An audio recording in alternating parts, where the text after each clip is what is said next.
बातूनी कछुआ। बहुत समय पहले की बात है। एक तालाब में कम्बुग्रीव नाम का एक कछुआ रहता था। उसी तालाब के किनारे संकट और विकट नाम के दो बगुले भी रहते थे। साथ साथ रहने के कारण कछुआ और बगुलों में मित्रता हो गई। एक बार भयंकर सूखा पड़ा, जिससे वह तालाब धीरे धीरे सूखने लगा। तालाब के आसपास रहने वाले सभी जीव जंतु दूसरे पानी से भरे जलाशय तालाब की खोज में वहां से चले गए।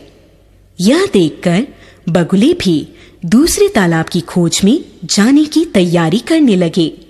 कछुए ने बगुलों से अपने साथ खुद को भी ले जाने का आग्रह किया। दोनों बगुले सोच में पड़ गए, क्योंकि कछुआ तो उड़ नहीं सकता था।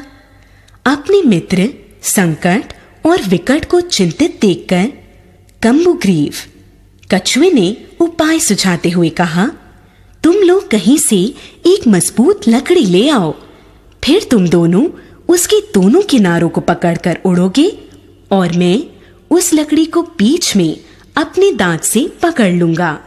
इस प्रकार तुम दोनों के साथ मैं भी दूसरे तालाब तक पहुंच जाऊंगा। कछुए की बात सुनकर वे दोनों बोले, लेकिन एक शर्त है कि तुम रास्ते के बीच में कहीं कुछ भी बोलोगे नहीं। कछुए ने हाँ कर दी। अब वो तीनों अपनी योजना के अनुसार आकाश मार्ग से दूसरे तालाब की ओर चल पड़े। रास्ते में नगरवासियों ने जब इस तरह तीनों को उड़ते देखा तो वे आश्चर्य से बोले, अरे देखो देखो, कोई चक्र के आकार की चीज दो पक्षी किस तरह लिए जा रहे हैं।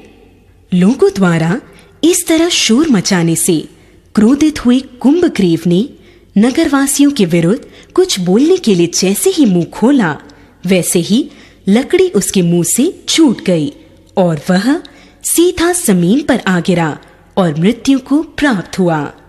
शिक्षा: असमय बोलने वाले का विनाश हो जाता है।